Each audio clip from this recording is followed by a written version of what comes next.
ओम सभी को नमस्ते। मंत्रोच्चारण। ओम सहनाववतु सहनौ भुनक्तु सह वीर्यं करवावहै तेजस्विनावधीतमस्तु मा विद्विषावहै। ओम शांति शांति शांति।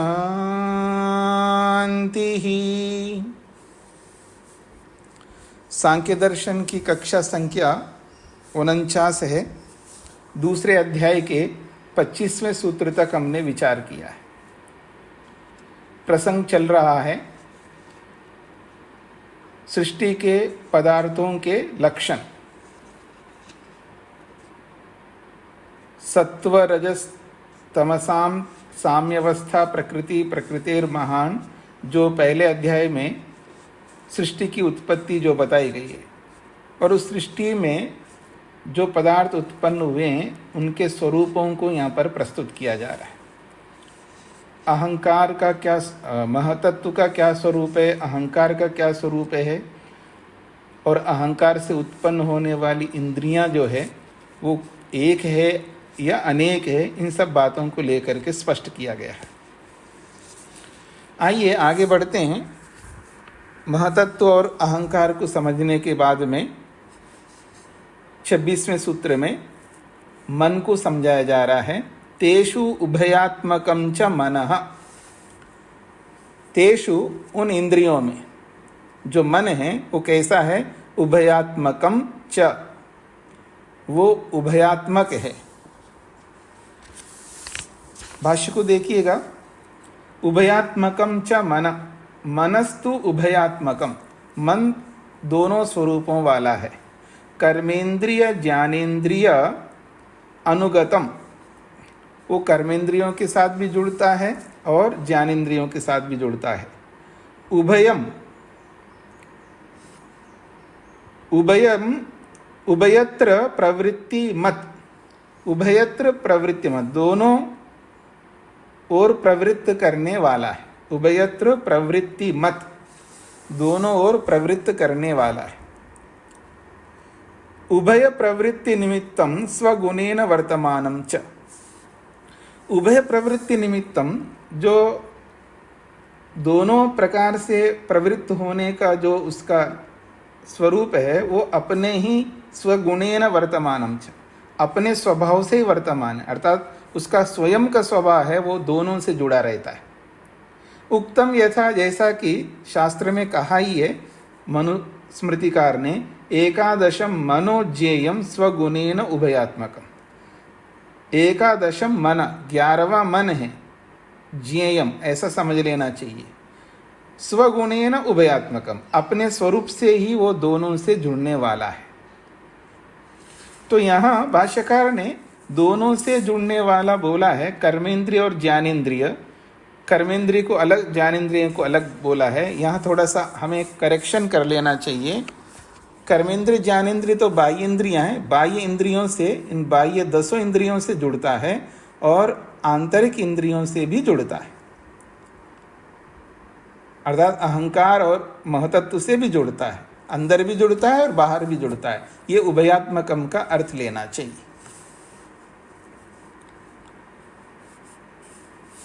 आगे बढ़ता हूं मैं। तस्य स्वगुणेन वर्तमानत्वं विव्रियते। तस्य, उस मन का, स्वगुणेन, अपने स्वरूप से जो उसका वर्तमानत्व है, अपने स्वरूप से उसकी जो विद्यमानता है, वो किस रूप में विद्यमान होता है उसको लेकर के विव्रियते, उसका विस्तार से समझाया जा रहा है। गुण परिणाम भेदात नानात्वम अवस्थावत। गुण परिणाम भेदात नानात्वम अवस्थावत।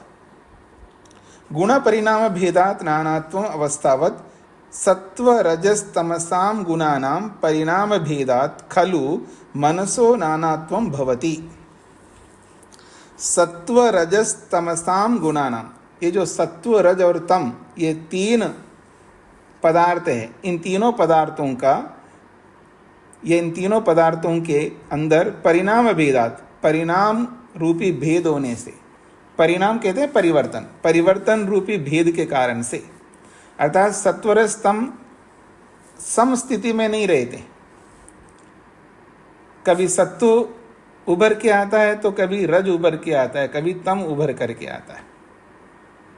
अब इस तरह समझ लीजिएगा कि कोई वस्तु है, उस वस्तु का जो स्वभाव है, मान लीजिएगा दूध है, दूध का स्वभाव सात्विक है, पर वो सात्विक सदा नहीं रहेगा, उसमें परिवर्तन होता रहता है। सात्विक से वो रजोगुण में बदल जाएगा, रजोगुण से वो तमोगुण में बदल जाएगा। तो ये है परिणाम, ये बदलाव। ऐसा परिणाम रूपी भेद के कारण से खलु मनसा नानात्वं भवति, मन जो है अलग अलग प्रकार से हमें प्रतीत होता है। वो अलग अलग प्रकार से कैसे प्रतीत होता है? सात्विकम मन, कभी तो मन सात्विक दिखाई देता है। परदेश में बेटी रहती है, माँ के सामने आती नहीं है, परदेश है, अब्रोड में रहती है, साल में एक बार कई बार नहीं आ पाती, कई साल के बाद आती है। जैसे बेटी को देखती है, माँ आ गई, मतलब बेटी आ गई, तो माँ को प्रसन्नता होती है। तब मन कैसे दिखता है जी? सात्विक दिखता है।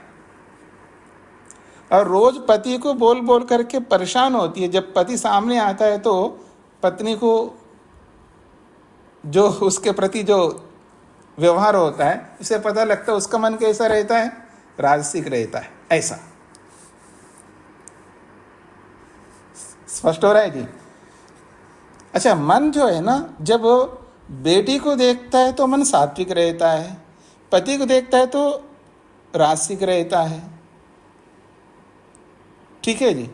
और बार बार जो काम होता है ना, जिस काम को वो करती है, उस काम को बार बार कर कर के इतना तंग हो जाती है, ए भगवान फिर करना पड़ेगा, चलो देखूंगी। ये जो स्थिति है वो तामसिक बन जाता है मन।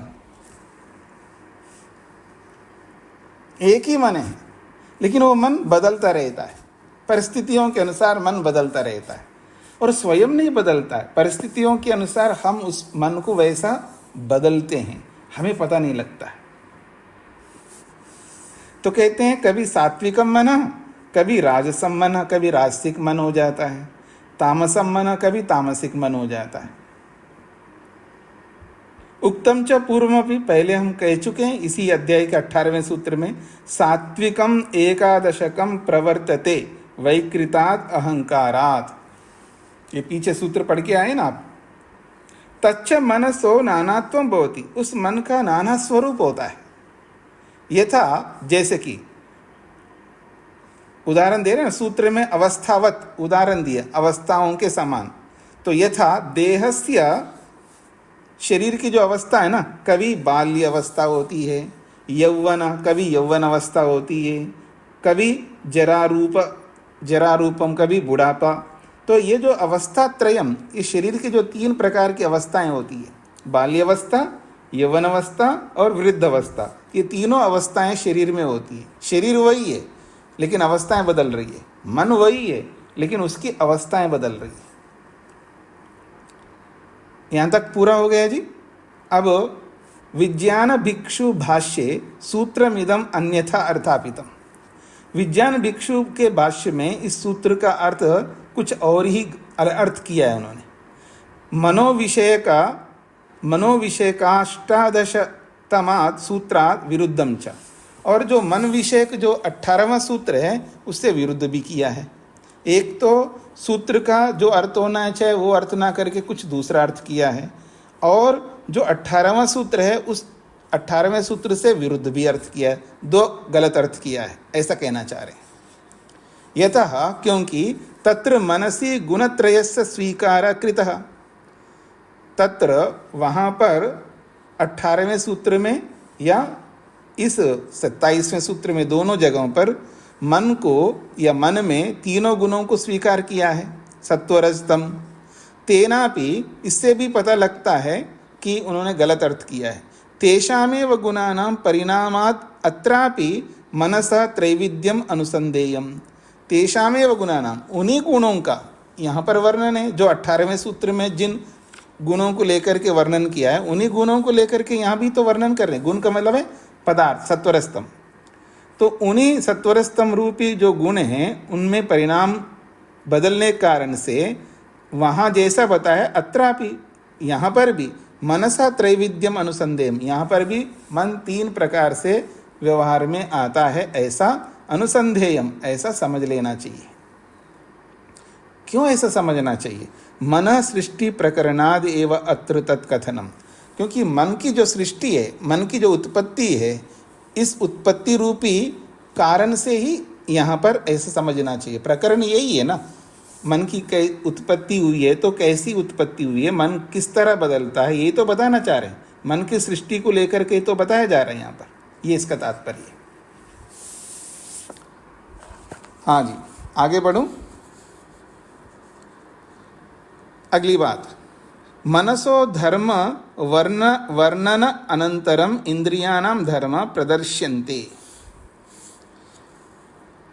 मन के धर्मों को लेकर के वर्णन किया है। मन के 3 धर्म बताए यहाँ पर, सात्विक धर्म, राजसिक धर्म और तामसिक धर्म। ये धर्म का मतलब इस तरह समझना चाहिए। तो मन के धर्मों को लेकर के बताया है।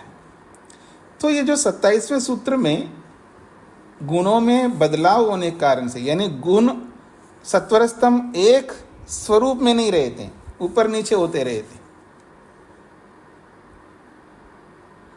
जब एक स्वरूप में नहीं रहते हैं, ऊपर नीचे रहते हैं, तो हमें सात्विक बनाए रखने की क्या आवश्यकता है? नहीं, आप सात्विक बने रहिए। जब अपने आप बदलाव होता ही है ना, तो फिर आपको सात्विक बना के रखना कैसे रखेंगे आप? जब उसका स्वरूप ही बदलना है, तो उस बदलाव को आप कैसे रोक सकते हैं? कभी विचार करके देखिए आप। जिसका स्वरूप ही बदलना है, तो आप नहीं चाहेंगे तो भी बदलेगा उसका स्वरूप। मन रास्तिक रहेगा, मन तामसिक रहेगा, मन सात्विक रहेगा, उन तीनों रूपों में रहेगा। तो आप तीनों रूपों को रोक करके एक ही रूप में क्यों रखना चाहते हैं आप?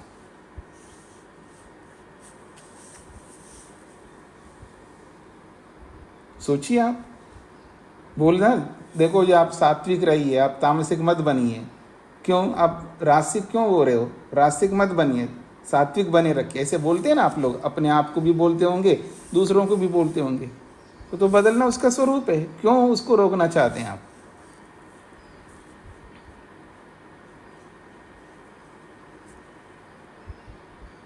वो तो बदलेंगे ही। उसका जो बदलाव है, उसका अपना स्वरूप है, उसका नेचर है। उससे अतिरिक्त हम बदलते हैं, उसको रोकने की बात कही जा रही है।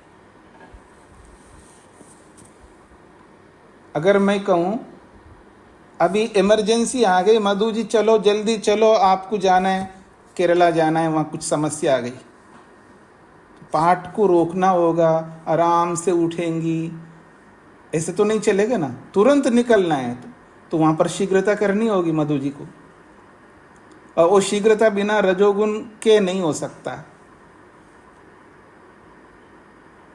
तो जहां आवश्यकता है वहां रजोगुण को उभारना होगा आपको।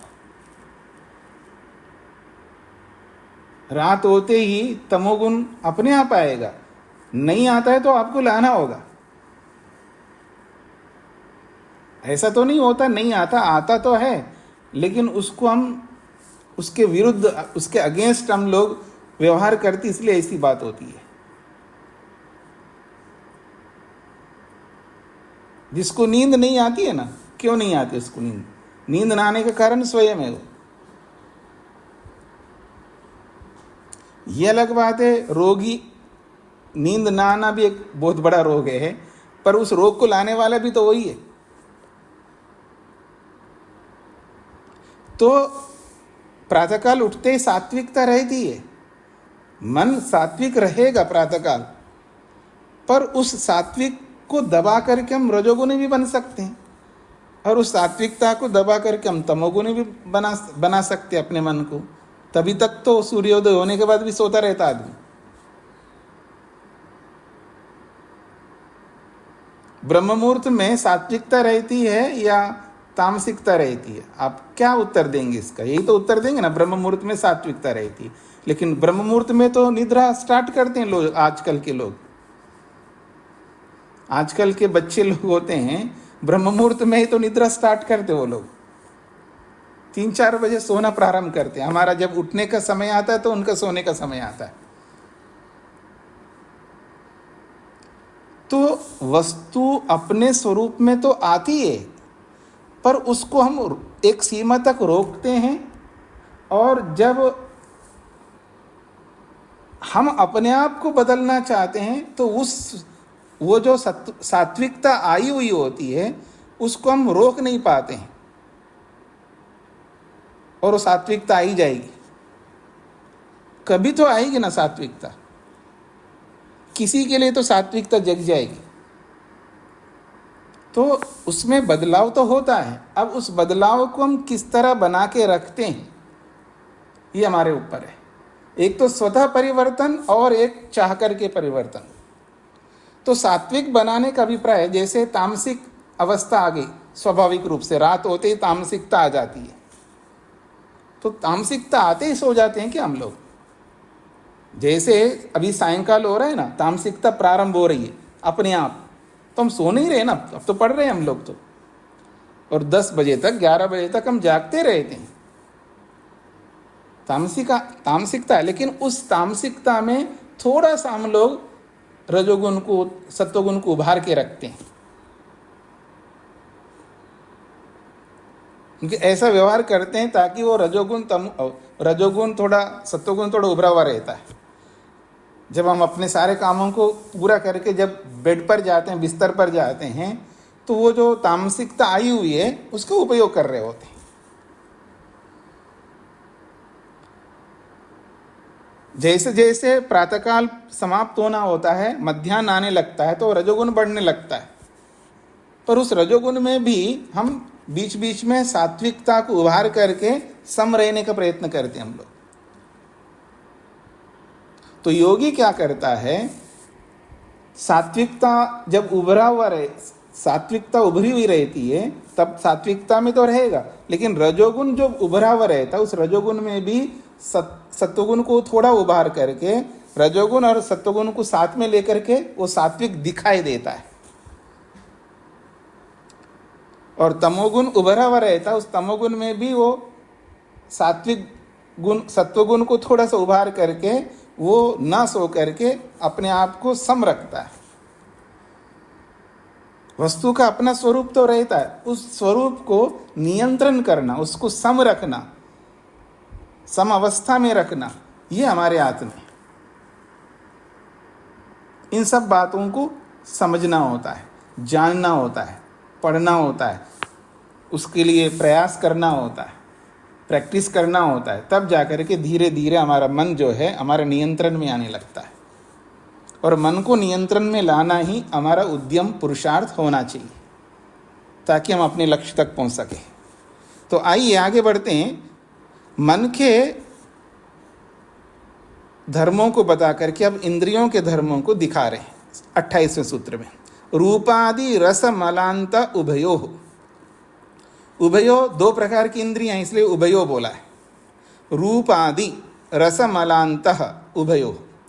उभयो रूपादि रस मलांत ज्ञानेन्द्रिय कर्मेन्द्रिययोः खलु रूपम आदौ रसमलो अन्ते यस्य स रूपादि रसमलांतो गुणगणः। ज्ञानेन्द्रिय कर्मेंद्रिय, ज्ञानेन्द्रिय और कर्मेंद्रिय, ये दोनों प्रकार की इंद्रिय, इन दोनों प्रकार की इंद्रियों के रूपम आदौ, रूप आदि में है, क्योंकि रूप रस गंध स्पर्श ऐसा बोलते हैं ना हम लोग, रूप रस गंध स्पर्श शब्द ऐसा बोलते हैं हम लोग। तो रूप आदि में है जिसके, और रस मल अंतः, रस का जो मल है, भोजन रूपी जो रस, भोजन से रस बनता है, रस से आगे जाकर के मल बनता है, तो मल अंतः, मल अंत में है जिसके, सह ऐसा रूपादि रस मलांतः गुणगण, ये गुणगण का विशेषण बन रहा है। रूप रूपादि रस मलांतः, ये जो शब्द है ये गुणगण का विशेषण है। गुणगण ऐसे गुणगण गण कहते हैं समुदाय को। तो गुणों का जो समुदाय है, गुणों का जो समुदाय है ना, कौन से गुण? रूप, रस, गंध, स्पर्श, शब्द, ये गुण है। इन गुणों का जो समुदाय है, इस समुदाय में रूप आदि में है और मल अंत में है। क्योंकि गुदा इंद्री का जो कार्य है वो मल होता है ना, उसको यहाँ पर रखा है। और रूप जो है चक्षु इंद्री का गुण है, और गुदा इंद्री का जो कार्य है वो मल है। क्योंकि कर्मेंद्रियां कर्म करती हैं और ज्ञान इंद्रियां ज्ञान प्राप्त करती हैं। तो रूप ज्ञान को प्राप्त करने वाली इंद्रिय चक्षु इंद्रिय है, और मल त्याग करने वाली इंद्रिय जो है गुदा इंद्रिय है। तो इन दोनों को जोड़ा है यहाँ पर। तो इन गुणों का जो समुदाय है वो कैसा है? रूप, रस, गंध, स्पर्श, शब्दाः। रूप, रस, गंध, स्पर्श और शब्द, ये 5 गुण हैं। और ये पांचों गुण किसके हैं? चक्षुरादि नाम ज्ञानेन्द्रिया नाम, चक्षु आदि ज्ञानेन्द्रियों के ये गुण हैं। और भाषण, आदान, गमन, आनंद, पुरीषाणि कर्मेंद्रिया नाम। और कर्मेंद्रियों के कार्य कौन से हैं? भाषण करना, ये कर्मेंद्रिय है। और ये भाषण करना अर्थात बोलना, ये वागेंद्रिय का है। आदान लेना, ये हस्तेंद्रिय का है। फिर गमन जाना, ये पादेंद्रिय का है। आनंद ये मूत्रेंद्रिय का है। और पुरीष मल ये गुदा-इंद्रिय का है। तो ये पांचों कार्य किनके हैं? कर्मेंद्रिया नाम, ये कर्मेंद्रियों के कार्य हैं। क्योंकि भाषण एक कार्य है, आदान एक कार्य है, गमन एक कार्य है, आनंद एक कार्य है, पुरीष एक कार्य है। इन पांचों कार्य जो है कर्मेंद्रियों के कार्य है।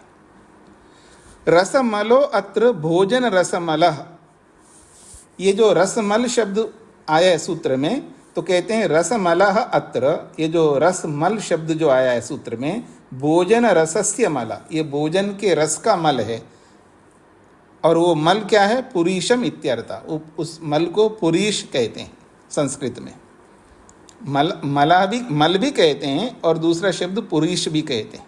तो यहाँ रस शब्द से रूप रस वाला रस नहीं लेना है, भोजन रस का मल लेना है। भोजन खाने के बाद उसका रस बनता है, रस से रक्त बनता है, इस तरह आगे जाते ना। तो जो भोजन का रस है, वो रस जो है 2 प्रकार का होता है। एक तो रस से रक्त मांस आदि बनते जाते हैं, और दूसरा जो है वो मल में चला जाता है। तो वो जो भोजन का रस है, उस रस का जो मल बनता है, उस मल को यहाँ पर बोला है रसमल। रसमल शब्द जो है वो मल के लिए आया है, ये कहना चाहते हैं। तो ये इंद्रियों के धर्म बताए, इंद्रियों के यहाँ पर धर्म बताए गए, अर्थात कुछ इंद्रियों के गुण हैं ग्रहण करने का, और कुछ इंद्रियों के कर्म है। तो ये दोनों इंद्रियों के स्वरूप है यहाँ पर स्पष्ट किया है। सामान्य बातें आगे बढ़ता हूँ मैं। यस्य खलु इंद्रियाणि तम प्रति तेषां तथा तानि प्रति च तस्य रूपादि ग्रहणे परस्पर संबंध प्रदर्श्यते। वर्मा जी को क्या कहना है? नमस्ते स्वामी जी। जी, ये जो थोड़ा सा भाषण, गमनादि, पुरीषाण, ये शब्द 4-5 जरा क्लियर नहीं हुआ मुझे जी। सुनो स्वामी जी, भाषण किससे करते हैं आप? मुख से। मुख से करते हैं? मुख तो बहुत बड़ा है। भाषण किससे करते हैं? वाग इंद्री से करते हैं जी। तो ये बोलिए ना आप, मुख से क्यों बोलते हो? हाँ जी। और लेना किससे करते हैं? अब माइक खोलिए, बोलिए, आप ही से बुलवाना है मेरे को। आप जो समझ में नहीं आ रहा है, क्यों नहीं समझ में आ रहा है, वो आपसे बुलवाना है। तो लेना किससे करते हैं आप? हस्त से। हस्त से। और गमन किससे करते हैं? जाना किससे करते हैं? पादुका से, पैरों से। पैरों से। और मूत्र किससे करते हैं? मूत्र इंद्रिय से। और पुरुष मल किससे करते हैं? गुदा इंद्रियों से। हाँ, तो ये पांचों कार्य कर्मेंद्रियों के हैं, ये बोला है। कर्मेंद्रियों के। हाँ, ये पांचों कार्य कर्मेंद्रियों के हैं ना। ये पांच कार्य हो गए ना। बोलना एक कार्य है, लेना एक कार्य है, जाना एक कार्य है, मूत्र त्याग करना एक कार्य है, मल त्याग करना एक कार्य है। ये पांचों कार्य कर्मेंद्रियों के हैं, ये बोला है। अब इसमें क्या नहीं समझ में आया? नहीं समझ में आ गया स्वामी जी, जी, धन्यवाद। मोहनलाल जी को क्या कहना है? स्वामी जी, ये आनंद मूत्र विसर्जन के लिए बोलेंगे? हाँ, जो उससे आनंद भी एक अलग प्रकार का आनंद भी लेते हैं ना, उससे भी जुड़ा हुआ है। जी जी जी, धन्यवाद। जी जी। अब एक विशेष बात कही जा रही है 29वें सूत्र में, यस्य खलु इंद्रियाणि तम प्रति। यस्य जिसके, जिसके किसके? आत्मा के। जिस आत्मा के खलु निश्चित रूप से इंद्रियाणि, इंद्रियां, जिस आत्मा के प्रति इंद्रियां जुड़ी हुई हैं, तम प्रति तेषाम, और उस आत्मा के प्रति वो इंद्रियां, और इंद्रियों के प्रति वो आत्मा है। इसी बात को यहाँ पर समझाना चाहते हैं। यस्य खलु इंद्रियाणि, जिसके लिए इंद्रियां हैं, तम प्रति, उस आत्मा के प्रति। फिर कहा तेषाम तथा तानि प्रति च, और उन इंद्रियों का संबंध है ना। जैसे आत्मा के प्रति इंद्रियां हैं और इंद्रियों के प्रति आत्मा है, तथा उसी प्रकार से तानि प्रति च तस्य, और उन इंद्रियों के प्रति आत्मा है। और रूपादि ग्रहण करने के लिए उसके साथ जुड़ा रहता है। तो इन दोनों के प्रति परस्पर संबंध, परस्पर क्या संबंध है उसको लेकर के प्रदर्श्यते, दिखाया जाता है। अर्थात आत्मा का संबंध इंद्रियों के साथ किस रूप में है और इंद्रियों का संबंध आत्मा के साथ किस रूप में है, इस बात को 29वें सूत्र में बताया जाएगा। हाँ जी, प्रश्न स्पष्ट हो गए जी सबको? मधु जी को क्या पूछना है? स्वामी जी नमस्ते। स्वामी जी, मैं पीछे बार बार देख रही हूँ, मुझे समझ नहीं आ रहा। जो 27वें सूत्र में प्रश्न दिया है विज्ञान भिक्षु भाष्य में जी, सूत्र आदि मन की क्या स्थिति है, वो मुझे नहीं समझ आया। प्रश्न ही समझ नहीं, मतलब उनका कथन मुझे समझ नहीं आया। वो ये कहना चाहते हैं विज्ञान भिक्षु भाष्यकार ने इस सूत्र का अर्थ गलत किया है, बस इतनी बात कही है। क्या गलत किए है वो यहाँ पर बोला है कि जब वो मन जो है एक साधन है, करण है, करण के रूप में उसका अर्थ लेना चाहिए। जो 18वें सूत्र में मन को लेकर के जो बोला है कि मन अहंकार से उत्पन्न हुआ है, और वहाँ पर ये बोला है सात्विक मन अहंकार से होता है, रासिक मन भी अहंकार से होता है, और तामसिक मन भी अहंकार से होता है, ऐसा 18वें सूत्र में बोला है। और वही बात यहाँ पर स्पष्ट किया जा रहा है। तो दोनों में एक रूपता है, क्योंकि मन की उत्पत्ति हुई है, उत्पत्ति प्रकरण में ये दोनों सूत्र हैं। ऐसा ही अर्थ उनको लेना चाहिए, ऐसा अर्थ उन्होंने नहीं लिया, बस ये बात कही। अब स्पष्ट हुआ है जी? नहीं हुआ, अभी भी नहीं समझ नहीं आया। सेम बात कह रहे हैं जो उन्होंने कही, वही ये कह रहे हैं, तो मुझे नहीं, उन्होंने सेम बात कहे तो क्यों कहेंगे? उन्होंने वो बात नहीं कही, ये कहना चाह रहे हैं। जो अर्थ यहाँ पर बताया जा रहा है वो अर्थ उन्होंने नहीं कही है, ये कहा है। वो 18वें सूत्र में नहीं कही, ऐसा कहा। 18वें सूत्र में जो बात कही है वही बात को यहाँ पर भी स्पष्ट किया जा रहा है, क्योंकि दोनों की एक रूपता है। तो ये दोनों की एक रूपता को ना समझ करके उन्होंने गलत अर्थ किया, ये कहना चाह रहे हैं। अच्छा, वो क्या गलत अर्थ किया वो भाष्य को यहाँ नहीं दिया है, बस केवल इतना ही बोला। समझ नहीं आ रहा है, इसलिए स्पष्ट हो गया। हाँ जी, धन्यवाद। वो सब जगह नहीं देते हैं, बस केवल इतना ही बोल देते हैं उन्होंने गलत अर्थ किया है। और क्या गलत अर्थ किया है वो हर चीज़ वो लिखेंगे तो इसका कलेवर और बढ़ जाएगा, इसलिए उन्होंने लिखना। अर्थ ही ढूंढ रही हूँ, मुझे नहीं मिल रहा, तो मैं कंफ्यूज थी। हाँ नहीं, वो यहाँ पर नहीं दिया है जी। सरला जी, हाँ सरिता जी। हाँ, स्वामी जी नमस्ते। जी ये जो सूत्र है रूप आदि रस मलांत वाला, जी। तो इसमें ये ज्ञानेंद्रियों के विषय हैं, ये वाले जो लिखे हुए हैं ना, रूप रस गंध वगैरह। हाँ जी। ठीक है, तो इसमें जो रूप है और इसमें से रस का इन्होंने एग्जाम्पल दे दिया, रस शांत। नहीं नहीं रस का जो नहीं लास्ट, नहीं नहीं नहीं नहीं, हाँ गलत यही समझ नहीं आ रहा। नहीं। मैंने बोला था ना, आपने सुना नहीं है। ये जो रूप का मतलब है, ये चक्षु इंद्रिय का गुण है। रस जो है अपने रसना इंद्रिय का गुण है। गंध घ्राणेन्द्रिय का है। स्पर्श जो है वो त्वचा इंद्रिय का है। शब्द कर्णेन्द्रिय का है। ये अलग है। ये रस नहीं है, जो रस मलानता में जो रस है, ये वाला रस नहीं है। वो है भोजन रस को लिया है वहां पर। सूत्र में रस मलांत का रसस्य भोजन रसस्य मला, भोजन का जो रस बनता है उस रस का जो मल है उसको यहाँ रसमल शब्द से बोला है, ये कहा है। वो ज्ञानेन्द्रियों के गुणों में जो रस है वो नहीं है यहाँ पर जी। इसका कोई रिलेशन नहीं है ज्ञान इंद्रियों से इस रस का। यही बताया ना, ये अंत में भी बोला है ना, रसमलो अत्र। भाष्य के अंत में वाक्य को देखिएगा ना, रसमलो अत्र। सूत्र में जो रसमल शब्द आया है, ये रसमल क्या होता है? तो ना भोजन रसस्य मला, भोजन का जो रस बनता है उस रस का जो मल है उस मल को यहाँ पर बोला गया है। ठीक है जी। जी आगे बढ़ता हूँ जी। तो मैंने प्रश्न ये प्रस्तुत किया आपके सामने, जीवात्मा के प्रति इंद्रियों का क्या संबंध है और इंद्रियों का जीवात्मा के प्रति क्या संबंध है। इन दोनों के संबंध को 29वें सूत्र में बताया जा रहा है। सूत्र है दृष्टित्वादि आत्मनः करणत्वम इंद्रियाणाम्। दृष्टित्वादि आत्मनः करणत्वम इंद्रियाणाम्, ये संबंध है। आत्मना दृष्टित्वादि रूपादि विषय ग्रहणे किल इंद्रियाणि प्रति दृष्टित्वादि संबंध आत्मनः अस्ति।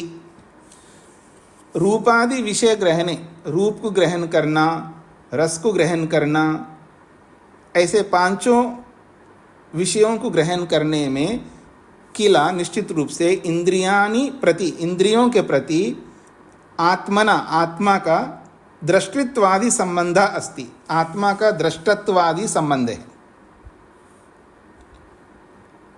जीवात्मा जब नेत्रेंद्रिय से रूप को ग्रहण करता है, तो रूप ग्रहण करता है तो नेत्रेंद्रिय का संबंध कैसा है? वो आत्मा के साथ नेत्रेंद्रिय कैसा संबंध रख उसका है? तो कहा है वो दृष्टा है, देखने वाला है। तो दृष्टित्व संबंध नेत्रेंद्रिय के साथ है, ये बोला है। तो ऐसे सभी इंद्रियों के साथ समझ लीजिएगा। तो रूपादि विषयों के ग्रहण करने में निश्चित रूप से इंद्रियों के प्रति जीवात्मा का जो संबंध है वो दृष्टत्वादि संबंध है। अगली बात, इंद्रियाणां करणत्वम, और आत्मानं प्रति रूपादि ग्रहणे करणत्वम इंद्रियाणां संबंधो अस्ति। और आत्मा के प्रति रूपादि को ग्रहण करने में इंद्रियाणाम, इंद्रियों का करणत्व के रूप में संबंध है। ये बातें दोनों समझ में आ गई जी आप सबको? मैं एक आत्मा हूं, मेरी ओर देखिएगा। मैं एक आत्मा हूं। अब मैं आत्मा हूं, मेरे को रूप देखना है। तो रूप देखने के लिए मैं क्या करता हूं? नेत्रेंद्रिय को संकेत करता हूं। उसका एक प्रोसेस है। यानी मैं एक आत्मा, मन के माध्यम से नेत्रेंद्रिय को संकेत करता हूं। अब नेत्रेंद्रिय के साथ मुझ आत्मा का क्या संबंध है? तो मैं दृष्टा हूं, उसका ये संबंध है। नेत्रेंद्रिय के साथ मैं दृष्टा हूं, ये संबंध है। और आत्मा के प्रति नेत्रेंद्रिय का क्या संबंध है? करण का संबंध है, साधन का संबंध है, ये बोला है। अब स्पष्ट हो गया आप सबको? ऐसे सबके साथ समझ लीजिएगा। इसी बात को खोल करके भाष्यकार समझा रहे। तत्र, इन संबंधों में, रूप ग्रहणे दृष्टा आत्मा दर्शन करणम चक्षु, यह स्पष्ट कर दिया। रूप ग्रहणे, रूप को देखने में आत्मा दृष्टा है और चक्षु दर्शन करणम, देखने का साधन है। रूप का ज्ञान करने में आत्मा तो दृष्टा है और चक्षु जो है वो देखने का करण है, साधन है। ये दोनों का परस्पर संबंध ऐसा है। रस ग्रहणे रसयिता आत्मा रसन करणम जिह्वा, कहते हैं रस का ज्ञान करने में आत्मा जो है वो रसयिता है, अर्थात रस लेने वाला है, और जिह्वा जो है रसन करणम, जिह्वा जो है उस रसन का साधन है। तो दोनों का संबंध स्पष्ट हो गया ना। ऐसे तीसरी बात, गंध ग्रहणे घ्राता आत्मा, गंध का ज्ञान करने में आत्मा घ्राता है, घ्राता का मतलब है सूंघने वाला है, और घ्राण करणम नासिका, और नासिका जो है उस सूंघने का साधन है। करणम का मतलब साधन। अगली बात, स्पर्श ग्रहणे स्पृष्टा आत्मा स्पर्श करणम त्वक, स्पर्श का ज्ञान करने में आत्मा जो है वो स्पृष्टा है, अर्थात स्पर्श करने वाला है, और वाक त्वक, त्वक जो है वो स्पर्श करणम, स्पर्श का साधन है, त्वचा। शब्द ग्रहणे श्रोता आत्मा, शब्द का ज्ञान करने में आत्मा श्रोता है, सुनने वाला है, और श्रोत्रम जो कान है वो उस शब्द का करण, साधन है। भाषणे वक्ता आत्मा भाषण करणम वाक, बोलने में आत्मा वक्ता है और वाणी जो है वो बोलने का करण, साधन है। आदाने आदाता आत्मा आदान करणम हस्त, आदाने आत्मा आदाता, लेने में, आदाने का अर्थ है लेने में, कुछ भी लेने में आत्मा जो है आदाता, लेने वाला है, और हस्ता और हाथ जो है आदान करणम, लेने का करण, साधन है। गमने गंता आत्मा गमन कारणम गमन करणम पादा, तो गमने जाने में आत्मा गंता है, जाने वाला है, और पादः पाँव जो है वो गमन का, जाने का करण, साधन है।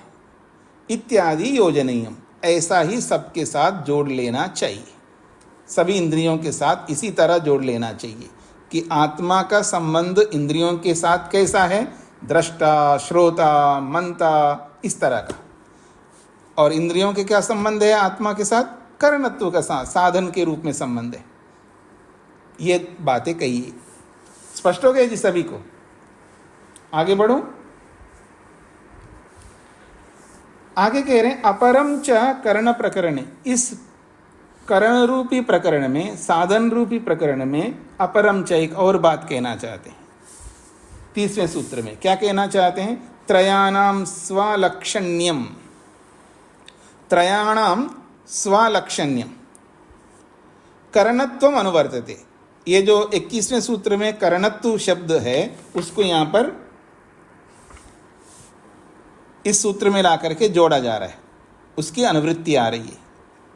करणत्वम अनुवर्तते, 21 बोल रहा हूँ, 29वें सूत्र से यहाँ पर करणत्व को ला करके जोड़ा गया है। त्रयाणाम पूर्वोक्तानाम बुद्धि अहंकार मनसाम स्वलक्षण्यम स्वलक्षणिकम करणत्वम स्वस्वलक्षणेन निर्वृत्तम करणत्वम विज्ञेयम। त्रयाणाम पूर्वोक्तानाम, ये तीन जो पहले कह चुके हैं वो कौन है, बुद्धि अहंकार मनसा। बुद्धि अर्थात महतत्व, अहंकार और मन, इन तीनों के स्वलक्षण्यम अर्थात स्वलक्षणिकम, अपने अपने लक्षण। क्या लक्षण है, करणत्वम, करण के रूप में उसका लक्षण है। स्वस्वलक्षणेन निर्वृत्तम, अपने अपने लक्षण से वो उत्पन्न हुए, अपने अपने करणत्व लक्षण से उत्पन्न हुए, इसलिए करणत्वम विज्ञेयम, वो भी करण है, साधन है, ऐसा समझ लेना चाहिए। तो साधन कितने हो गए जी, 5 ज्ञानेंद्रियां, 5 कर्मेंद्रियां, 10 ये साधन है। और महतत्व रूपी बुद्धि भी साधन है, अहंकार भी साधन है और मन भी साधन है। ये 13 साधन है। इन 13 साधनों को करण कहते हैं। साधन कहो करण कहो एक ही बात है। यहां तक स्पष्ट हो गए जी। अब सूत्र में जो स्वालक्षण्यम जो शब्द है, इस शब्द में यकार दिखाई दे रहा, उस यकार को लेकर के आगे कुछ बातें कही जा रही है व्याकरण की रीति से।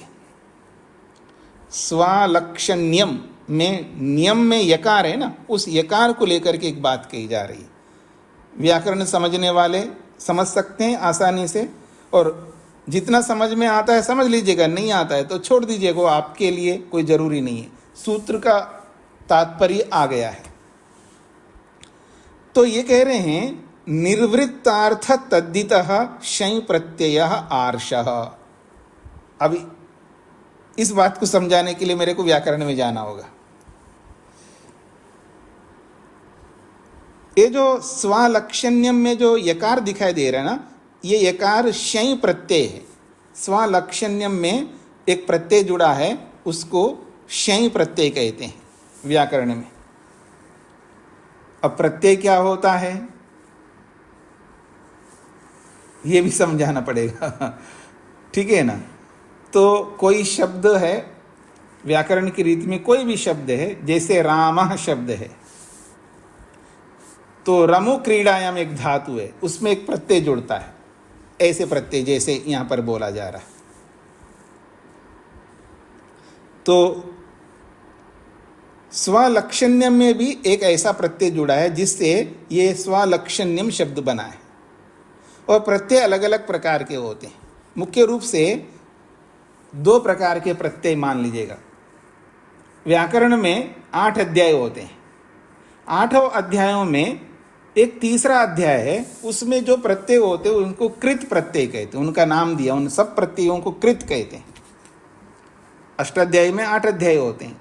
8 अध्याय में जो तीसरा अध्याय है, तीसरे अध्याय में बहुत सारे प्रत्यय बताए गए हैं। उन प्रत्ययों को कृत प्रत्यय कहते हैं।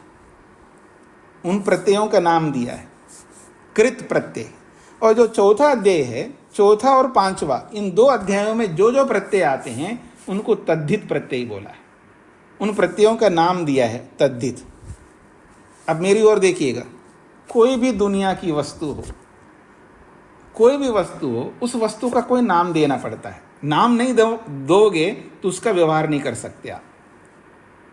हाँ जी लाओ ग्लास लाओ, तो ग्लास क्या होता है जी, किसको ग्लास कहते हैं? तो एक वस्तु है जिसमें पानी डाला जाता है, पानी ठहरता है उसमें, और उसमें से पानी पिया जाता है, उसका एक नाम देना है, तो ग्लास बोल दिया, ठीक है जी। तो ऐसे हर वस्तु का कोई ना कोई नाम देना होता है। तो व्याकरण में भी कोई प्रत्यय है तो उसका नाम देना होगा। ये कौन सा प्रत्यय है? तो उन्होंने कहा ये तद्धित प्रत्यय है।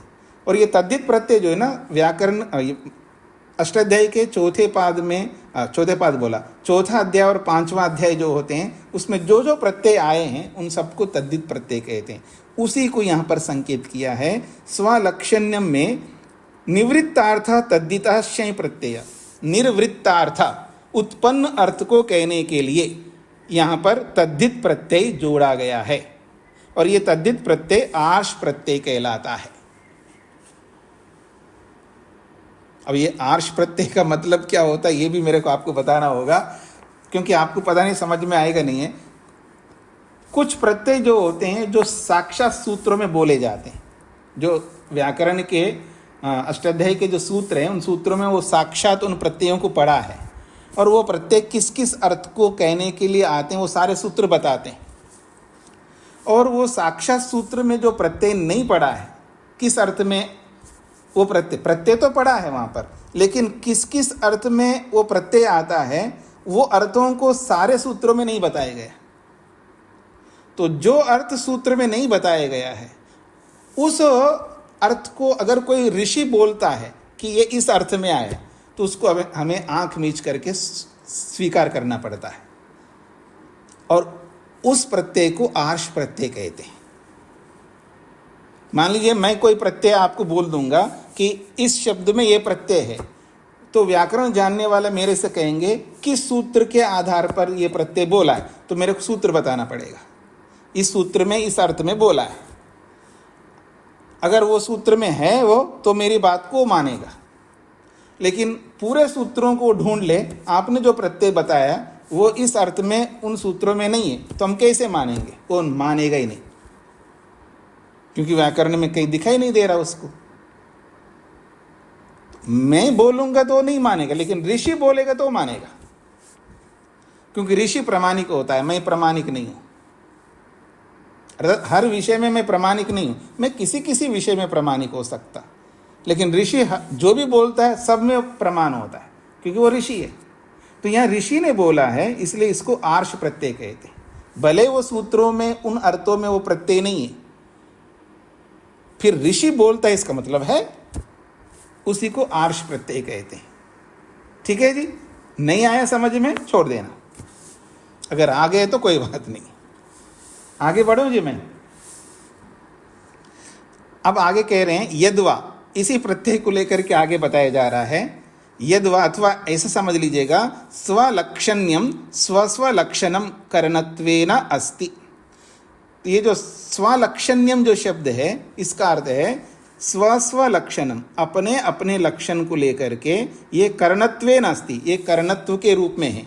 और शय प्रत्यय जो है स्वार्थे, स्वार्थ में आया है। अब यहाँ आर्ष वाला जो बात कही है ना, आर्ष प्रत्यय है, ये अलग बात है। अथवा कह करके अगला वाक्य बोला है, ये आर्ष ना मानो कोई बात नहीं, आप ऐसा भी मान सकते। कैसे? ये जो स्वलक्षण्यम शब्द है, अपने अपने लक्षण को लेकर के वो करण के अर्थ में है, और वो शय प्रत्यय किस अर्थ में है? स्वार्थ में आया है। अब ये स्वार्थ क्या होता है ये समझ लेना है आपको, ये व्याकरण की भाषा बोल रहे हैं यहाँ पर। देखिएगा, जो शब्द होते हैं ना, कुछ मूल शब्द होते हैं जिनको धातु शब्द से बोलते हैं। व्याकरण में जो मूल शब्द होते हैं, जैसे गम धातु है, गम धातु से यहाँ जो गमनम शब्द बना है, गमनम बोले ना, गमन, गमन यानी जाने का काम करते हैं, तो उसको गमन कहते हैं। अब ये गमन में मूल शब्द क्या है? तो मैं कहूँगा गम, इसको धातु कहते हैं, मूल शब्द को धातु बोलते हैं। फिर उस मूल शब्द में कुछ प्रत्यय जुड़ते हैं, जो ये शय प्रत्यय है, इस तरह का कुछ प्रत्यय जुड़ते हैं। तो धातु का जो अर्थ होता है, और कोई कोई प्रत्यय आकर के उस धातु के अर्थ को बदल करके अपना अर्थ को स्थापित करता है। वो प्रत्यय आने वाला प्रत्यय आकर के अपने अर्थ को प्रस्तुत करता है। वहां पर धातु का अर्थ गौण हो जाता है, प्रत्यय का अर्थ मुख्य हो जाता है। एक ये स्थिति होती है। और कुछ प्रत्यय आते हैं, ऐसे प्रत्यय आते हैं, उनका कोई अपना अर्थ नहीं होता है, वो धातु के अर्थ को बताने के लिए आते हैं। उसी अर्थ को, जो अर्थ उस धातु का है, उसी धातु के अर्थ को बताने के लिए आता है। वो उसका अपना अस्तित्व नहीं होता है, वो उसी के सहारे से रहता है वो प्रत्यय। इसको कहते हैं स्वार्थ। स्वार्थ का मतलब है धातु के अर्थ को कहने के लिए वो प्रत्यय आया है, उसका अपना स्वतंत्र अर्थ नहीं है, इसको कहते हैं स्वार्थ। समझ में आ जाए जी? आ गया? मतलब जैसा मैंने बोला वैसा समझ में आ गए क्या? इतना ही चाहिए आपको। वो व्याकरण में प्रवेश करके आप समझने का प्रयत्न करेंगे तो नहीं आएगा। मैंने जैसा बोला है, दो प्रकार के प्रत्यय होते हैं। धातु का जो अर्थ होता है उसको बदल करके रख देता है वो प्रत्यय आकर के, अपने वर्चस्व को स्थापित करता है, अपने अर्थ को प्रधान बनाता है। मैं आकर के आपके मधु जी के घर में मैं प्रवेश करता हूँ, उनके घर में आता हूँ, तो उनका घर है जी, उनका अपना अस्तित्व है, उनका अपना महकमा है उनके घर में। मैं जाकर के अपना अधिकार जमाता हूँ वहाँ पर, वो गौण हो जाए, मैं मुख्य हो जाऊँगा। ऐसे कुछ प्रत्यय होते हैं। और कुछ ऐसे प्रत्यय होते हैं, उनके घर में गए, वो जैसा बोलते हैं वैसे करते हैं, वो उनका कोई अपना वर्चस्व नहीं होता है, उनके अनुसार चलते हैं। कुछ ऐसे प्रत्यय होते हैं जो जिस घर में जाकर के उन्हीं के अनुसार चलते हैं, तो ये जो प्रत्यय आकर के फिर वहाँ रहे क्यों? तो कहते हैं जी वो जैसा बोलते हैं वैसे चलूँगा मैं। इसको कहते हैं स्वार्थ। उसी अर्थ को कहने के लिए है, इस रूप में समझ लीजिएगा। हाँ जी, रामचरण जी को क्या कहना है? बस स्वामी जी। एक उदाहरण देके समझा सकते हैं? नहीं समझा सकता, आपको समझ में नहीं आएगा। इतना ही समझ लेना, इतना ही बहुत है इतना ही बहुत है। जो उदाहरण दूंगा तो पूरा व्याकरण बताना पड़ेगा, और जो व्याकरण समझने वाले हैं ना वो अपने आप समझ लेंगे। मैं इतना व्याख्या करने, केवल मैं इतना ही बोलूंगा, निवृत्तार्थस तद्धिता शय प्रत्यय आर्षा। तो ये उत्पन्न अर्थ में तद्धित प्रत्यय जो है ये शय प्रत्यय हुआ है, स्वार्थ आर्ष प्रयोग है। तो व्याकरण वाले समझ गए, उनके लिए व्याख्या करने की जरूरत नहीं है। यद्वा अथवा स्वलक्षण्यम स्वस्वलक्षणम करणत्वेन अस्ति शय स्वार्थे। अथवा यूं भी समझ सकते हैं, ये जो स्वलक्षण्यम में जो शय प्रत्यय आया है अपने अपने लक्षण को कहने के लिए, अर्थात अपने अपने करणत्व को बताने के लिए ये शय प्रत्यय आया है स्वार्थ में। इतने से वो समझ जाते हैं। जी, सरिता जी को क्या कहना है? स्वामी जी जो आप बता रहे हैं वो तो समझ आ गया, लेकिन जो प्रत्यय एक आता है ना, जैसे तत्र प्रत्येक एक तांता ध्यानम, तो उसमें जो प्रत्यय शब्द आया है वो अलग चीज है, तो उसको इसके साथ मत हाँ, जोड़िएगा। मतलब ये वो प्रत्यय की ये बात कर रहे थे ना अभी, इसीलिए उसका देखिए, अर्थ कुछ डिफरेंट निकलेगा। वहां प्रत्यय का अर्थ ज्ञान है, वो अलग चीज है। यहाँ प्रत्यय तो व्याकरण की भाषा वाला प्रत्यय है। ठीक है। जी जी, मैं इस 3 पंक्ति बची हुए ना इनको पूरा कर लेता हूँ, फिर आपके प्रश्नों पर आता हूँ। तेषां बुद्धि अहंकार मनसाम स्वस्व लक्षणम। तेषाम उन बुद्धि अहंकार और मन, इन तीनों का स्वस्व लक्षणम, अपने अपना अपना अपना जो स्वरूप है, लक्षण है, क्या है? अध्यवसाय। बुद्धि का स्वरूप क्या है? अध्यवसाय करना है। अहंकार का स्वरूप क्या है? अहंकृति, अहम की अनुभूति। और मन का क्या स्वरूप है? संकल्प करना। तो ये तीनों करणत्वेन, ये तीनों करण के रूप में पृथक पृथक अस्ति, ये पृथक पृथक है, सबका अपना अपना लक्षण है। बुद्धि का लक्षण अध्यवसाय है, अहंकार का लक्षण अहंकृति है, अनुभूति है, और मन का लक्षण संकल्प है। ये तीनों करण के रूप में इन तीनों कार्यों को करते हैं। यहाँ तक पूरा हो गया। अनिरुद्ध वृत्तो विज्ञान भिक्षु भाष्ये च सूत्रमिदम अन्यथा व्याख्यातम। अनिरुद्ध वृत्ति और विज्ञान भिक्षु, इन दोनों ने इस सूत्र को गलत अर्थ किया है, ये कहना चाहते हैं। तत्र उभयत्र, उन दोनों में, अर्थात अनिरुद्ध वृत्ति और विज्ञान भिक्षु, इन दोनों में वैधर्म्य प्रदर्शन परम सूत्रम योजितम। वैधर्म्य को दिखलाने के लिए इस सूत्र का अर्थ किया है। वैधर्म्य का मतलब विपरीत अर्थ को, विपरीत धर्म को दिखाने के लिए इस सूत्र को लेकर के अर्थ किया है। न ही वैधर्म्यस्य प्रकरणम, यहाँ कोई वैधर्म्य दिखाने का प्रसंग नहीं है, किंतु प्रकरणम तो करणत्वस्य, प्रकरण तो करण का है, साधन का है। तथैव अर्थेन भवितव्यम, वैसा ही अर्थ होना चाहिए। प्रसंग तो करणत्व को लेकर के है, तो करणत्व को लेकर के बताना चाहिए था। इन तीनों में वैधर्म्य है, यानी बुद्धि अहंकार से अलग धर्म वाला है, अहंकार से मन अलग धर्म वाला है। ऐसे वैधर्म्य को दिखाने के लिए यहाँ पर नहीं बोला है। यहाँ प्रकरण करणत्व को लेकर के है, तो करणत्व का अर्थ करना चाहिए, वैधर्म्य अर्थ नहीं करना चाहिए, ये भाष्यकार कहना चाहते हैं। अब मैंने पूरा कर दी इस 30वें सूत्र को। हाँ जी, प्रहलाद जी को क्या कहना है? नमस्ते गुरुजी जी। ये जो लास्ट में पढ़े ना हमने, बुद्धिया अहंकार मनसा, जी, तो इसमें अध्यवसाय और कृति और संकल्प, संकल्प तो मन का स्वभाव है, उसका कर्म है, और बुद्धि का और जो अहंकार का है वो समझ में नहीं आया। अब वो समझ में इसलिए नहीं आएंगे ना क्योंकि आप पीछे आवृत्ति नहीं कर रहे होंगे, इसलिए समझ में नहीं आ रहा है आपको। पीछे का आवृत्ति करोगे तो समझ में आएगा। जब महतत्व का, बुद्धि का स्वरूप बताया, बुद्धि क्या करती है? अध्यवसाय करती है, अर्थात निर्णय करती है। पीछे सूत्र पढ़ क्या है? अध्यवसाय का अर्थ नहीं मालूम, तो निर्णय तो मालूम हो गया। नहीं मालूम नहीं था ऐसा नहीं बोलना, वो मालूम करवाया था पीछे मैंने। जी जी जी, तो आप आवृत्ति करेंगे तो मालूम पड़ता है ना। क्षमा पार्थी। जी, तो अध्यवसाय का अर्थ होता है निर्णय करना। तो बुद्धि क्या करती है? वो अध्यवसाय करती है, अर्थात निर्णय करती है। तो ये सूत्र जब आया था वहां पर स्पष्ट रूप से अनेक बार बोल दिया, अब उसकी बार बार आवृत्ति। क्या बताया? अभी सुन लीजिएगा, आपने पूछा मेरे को समझ में आ गया, अब आपको सुनना है जी। तो बुद्धि जो है अध्यवसाय करती है, इतने से समझ लेना चाहिए, ये तभी समझ सकता है व्यक्ति पीछे की आवृत्ति करता है। तो बार बार मैं अध्यवसाय का अर्थ निर्णय करना है ऐसा बार बार नहीं बोलूंगा ना मैं। और दूसरी बात है, अहंकार क्या करता है? अहम कृति, अहम का मतलब आत्मा की अनुभूति करता है। अहंकार जो है आत्मा की अनुभूति करने का काम करता है, ये है अहंकृति। और मन जो है वो संकल्प करता है, ये मन का कार्य है। तो तीनों का कार्य है, तीनों करण बन करके, साधन बन करके निर्णय करने का, अहम की अनुभूति करने का और संकल्प करने का कार्य कर रहे हैं। इसलिए तीनों में करणत्व सामान्य है। ये अर्थ वास्तव में यहाँ पर है, तीनों में करणत्व है, ये बताना था अनिरुद्ध वृत्तिकार को, विज्ञान भिक्षुकार को। ये ना बता करके इन तीनों में वैधर्म्य है ये बताए। अर्थात जो बुद्धि काम करती उससे विपरीत काम अहंकार कर रहा है, उससे विपरीत कर्म मन कर रहा है। तो तीनों में वैधर्म्य दिखा रहे हैं दूसरे भाष्यकारों ने। ये वैधर्म्य दिखाने का प्रसंग नहीं यहाँ पर, यहाँ तो इन तीनों में कर्णत्व दिखाने का प्रसंग है, ये कहना चाहते हैं। हाँ जी, आ गया समझ। पुष्पलता जी को क्या कहना है? स्वामी जी नमस्ते। यहाँ जो क्षय स्वार्थ आया वो कर्णत्व की प्रधानता के लिए आया ना?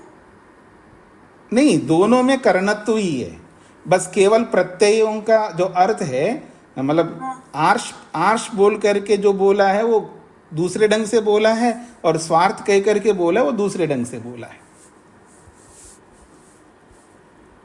लेकिन यहाँ पे जो क्षय प्रत्यय है कर्णत्व की प्रधानता, मतलब इनका बताने के लिए आया है। हाँ जी, हाँ जी, हाँ जी, कर्णत्व को बताने। धातु का अर्थ गौण बताया आपने।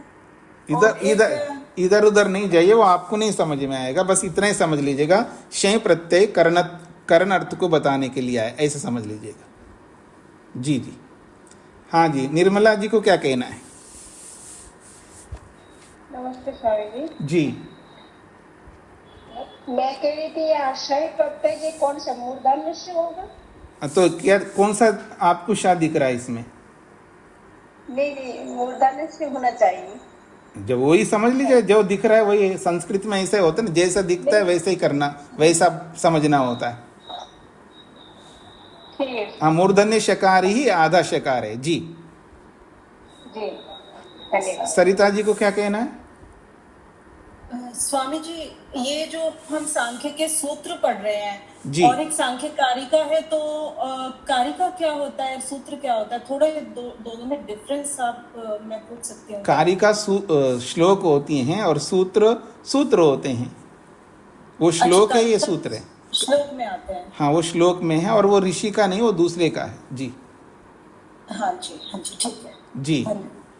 हाँ जी, राजगोपाल जी को क्या कहना है? स्वामी जी नमस्ते। जी। जो किला शब्द आया है 29 का व्याख्यान, उसका अर्थ क्या होता है? कितने बार किला शब्द आया? उसका अर्थ होता है निश्चय से। खलु निश्चय अर्थ को कहने के लिए आता है, किला शब्द भी निश्चय अर्थ को कहने के लिए आता है, और ही शब्द भी निश्चय अर्थ के लिए आता है। हाँ, ऐसे बहुत सारे शब्द हैं निश्चय अर्थ को बताने के लिए। जी हाँ जी, अलका जी को क्या कहना है? जी, ये जो 16वां सूत्र आया था ना, अभिमानो अहंकार। जी, तो स्वामी जी 31वीं क्लास में भी एक बार ये बात आई थी ना कि जीवात्मा के पास में अगर अहंकार ना हो तो वो अपना स्वरूप अनुभव नहीं कर सकता। जी, तो ये मेरे को ना थोड़ा सा क्वेश्चन तो सही नहीं लग रहा है, लेकिन मन में आ रहा है जैसे वो जो पागल में और अहंकार शून्य होने में क्या अंतर रहेगा? पागल में और अहंकार शून्य होने में? हाँ, जैसे पागल को भी एहसास नहीं होता है ना मैं कौन हूँ। नहीं, वो आप अलग ट्रैक में चले गए। पागल को भी मैं हूं का एहसास होता है, उसको भी अभिमान होता है। मैं हूं, अपने अस्तित्व को वो भी समझता है। वो अस्तित्व के अलावा जो ज्ञान है हमारा, वो ज्ञान से वो थोड़ा सा अलग हो गया है वो। मैं हूँ तो अनुभूति उसको भी हो रहा है, लेकिन मैं इनका पुत्र हूँ, मैंने ये पढ़ाई किया है, मैंने वो काम किया, वो जो ज्ञान था उस ज्ञान से वो थोड़ा सा हट गया है, इसलिए उसको पागल कहते हैं। लेकिन पागल होता हुआ भी अपनी अनुभूति वो बराबर करता है जैसे हम करते हैं।